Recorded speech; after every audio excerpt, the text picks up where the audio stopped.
President of the United States of America, Donald, President of the United States, President of the United States of America, Donald,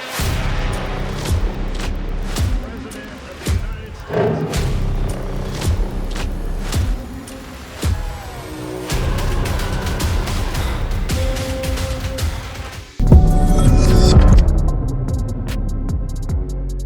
Gianno, thank you so much for being on the program. We're massive fans, dude, and love your work.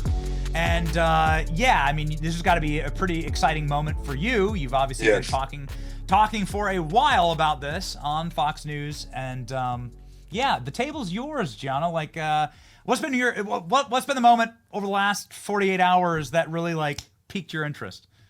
Well, first off, being on here with you, Benny, it's an honor. Thank you for inviting me.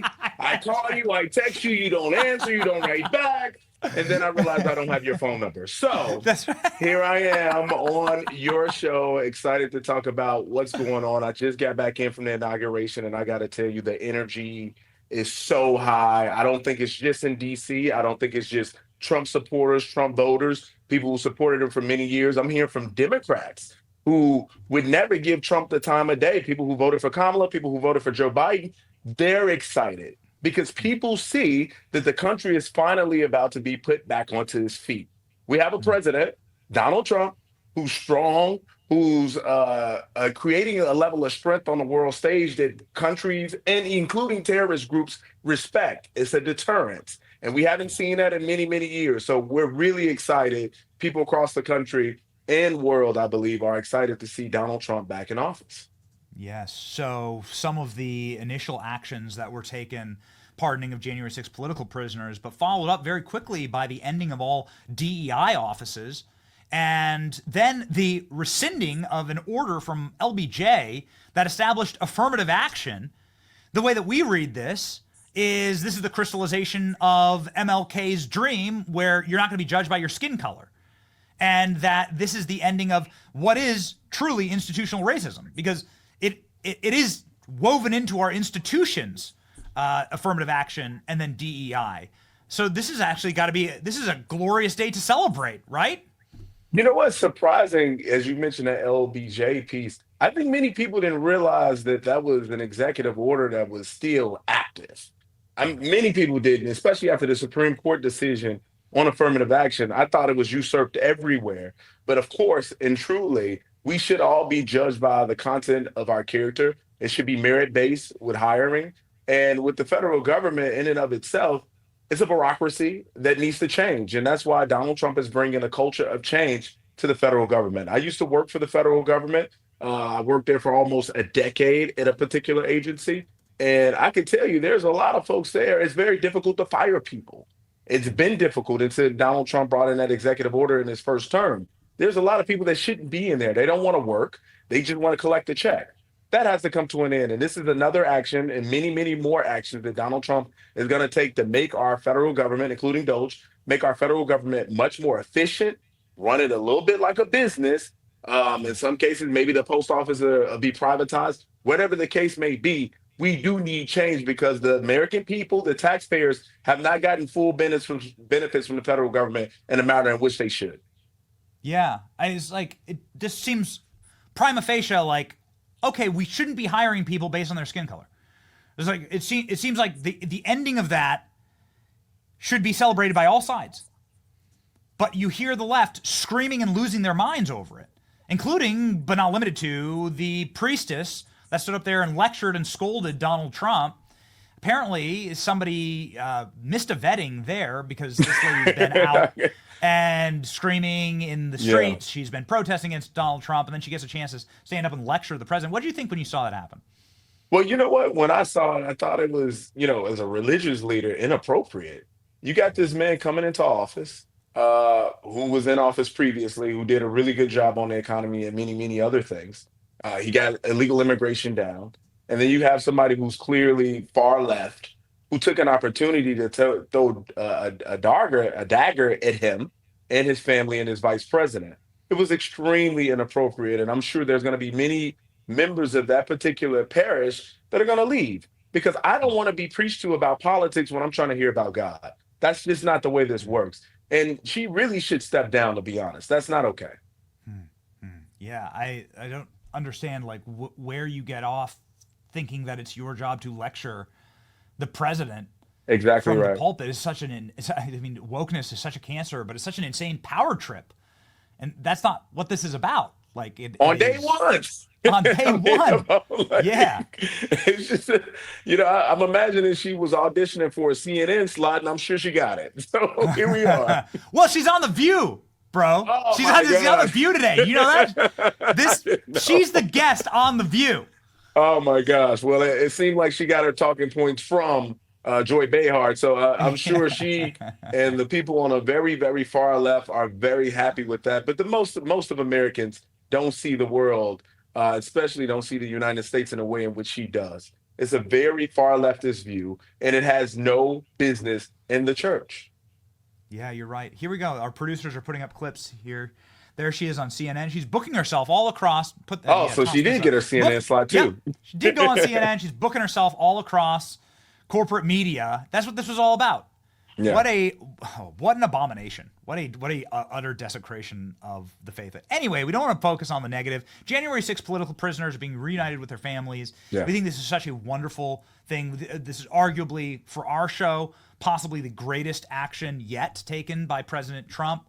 And this seems like, if you talk about restorative justice, this is actually restoring justice, and it's a pardon, not a commutation.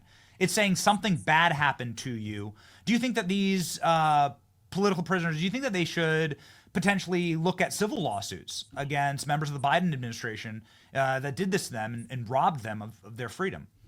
Well, and especially for anybody that committed violence, that's not something I support. But there were a lot of people who were just exercising their free right to be at the Capitol. There was a grandmother who prayed, and she went to jail for praying at the Capitol. It was inappropriate. There was a lot of politics that was played here, and of course, there was many people who should have never went to jail.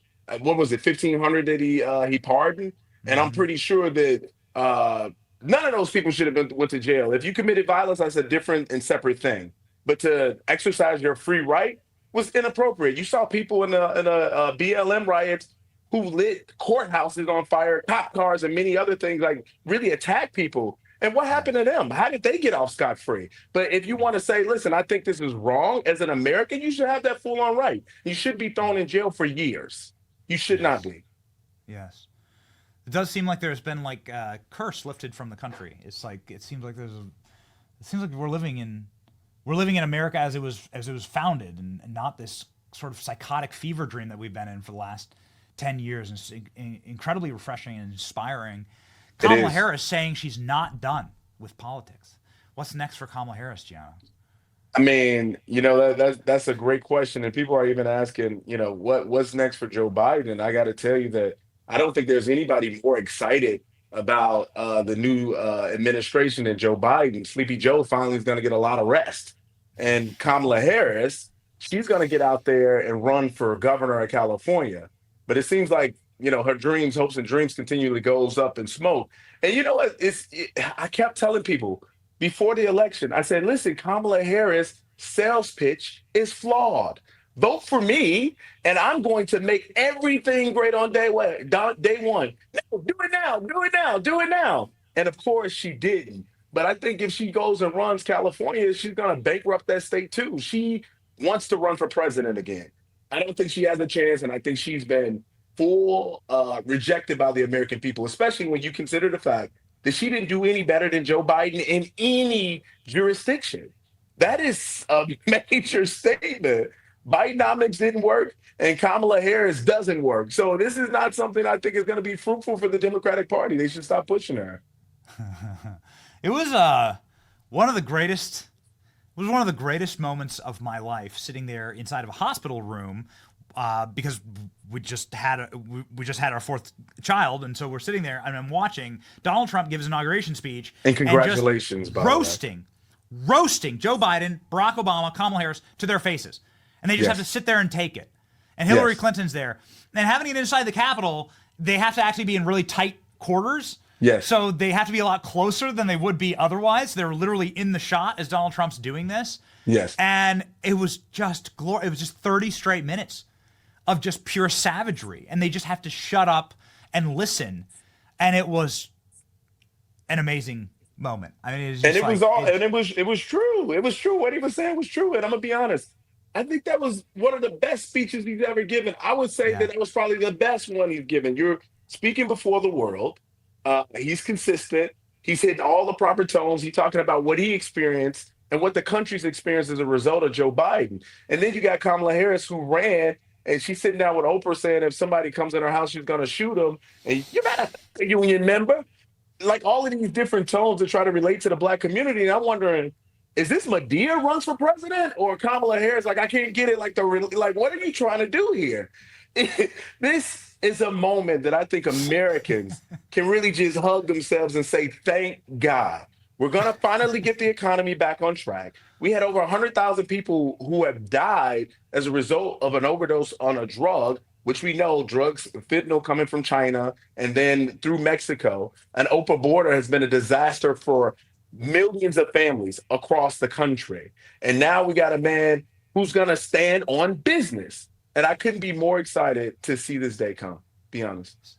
So, Gianno, in closing here, what are your hopes for the next 100 days? Everyone's coming on the program, senators, Yes. members of Congress, saying we are well aware that it's a tick-tock. Like we have just a few days. We have 100 days to really get done what we've promised the American people. Donald Trump off like a Elon Musk rocket, but Yeah, I like that. for yourself, like what do you want to see as the marquee accomplishment for the administration moving forward?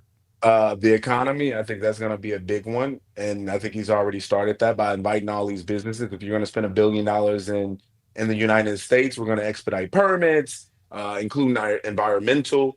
I think I would love to see the war in the Middle East. Well, the ceasefire has happened, but really see that come to an end. Also, in Ukraine, that would be excellent. Just to see peace in the world again would be a big deal, but peace in the United States of America as well. We got, I've been a Black conservative for many, many years. Our country has been largely divided, especially if you choose to be a Black conservative and support Donald Trump. I voted for Donald Trump in my brother's memory, who was murdered in Chicago, June 24th, 2022. And I started the Caldwell Institute for Public Safety. And I encourage people to go to caldwellinstitute.org. I want to see crime, this violent crime that we've seen, the uprising of that. I want to see that come to an end. I want to see police officers respected. I want to see Black, white, Hispanic, all communities come together for the purpose of supporting our country, our president, and certainly supporting each other. Yeah, I mean, the Chicago suburbs went for Trump. Yes, There's no such thing as a permanent blue state or a permanent red state. There's every state in America is a swing state, depending on the political landscape. And so Exactly I could right. see Illinois go red, man. I really could. I can honestly see it. We were in Interesting Chicago note not on too that, long too. ago. I mean, I love Chicago. We were in Chicago not too long ago.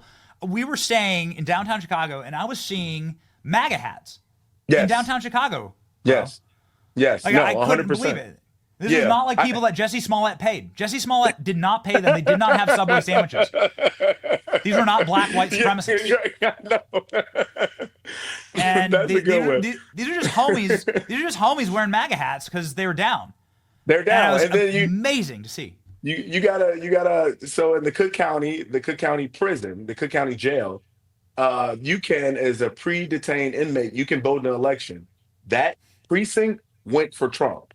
People can't believe that. But immigration was a major issue for Chicagoans. You think about the fact that, I grew up in politics. I got involved in politics when I was 14 years old. And I remember the politicians coming to the communities every election cycle and saying, hey, this is what I want to do. And they would say, well, what about what you were supposed to do, the last time? It didn't happen. And they would point fingers to the white Democrats downtown and say, oh, they're not allowing this to happen. We don't have any money. We can't afford to do anything for these communities.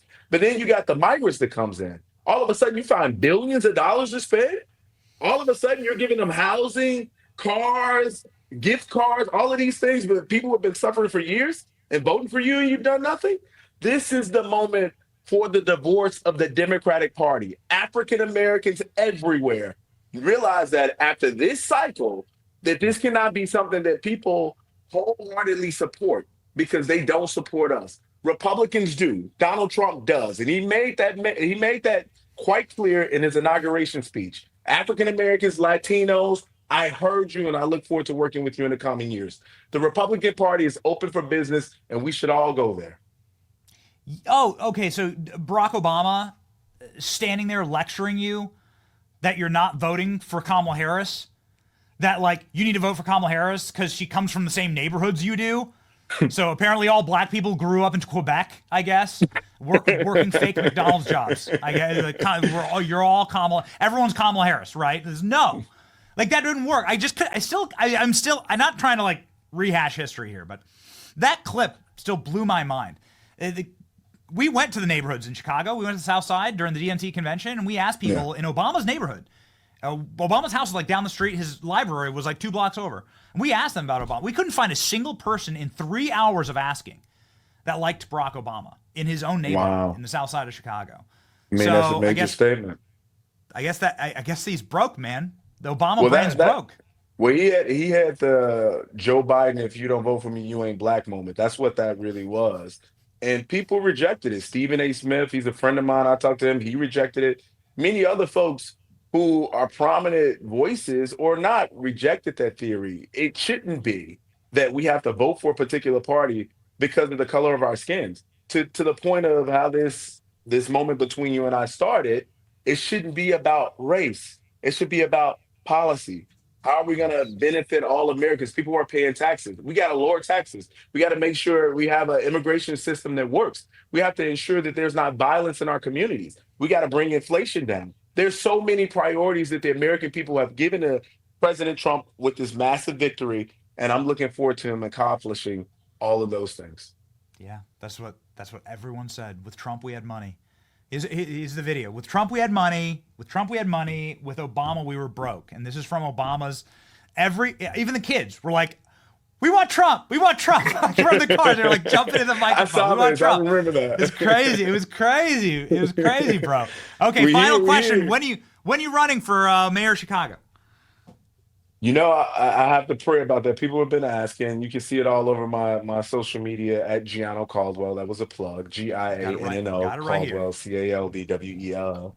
But, I got to really hear from God. Brandon Johnson is a terrible mayor. He's the lowest approved mayor in the history of Chicago at 15% and going lower.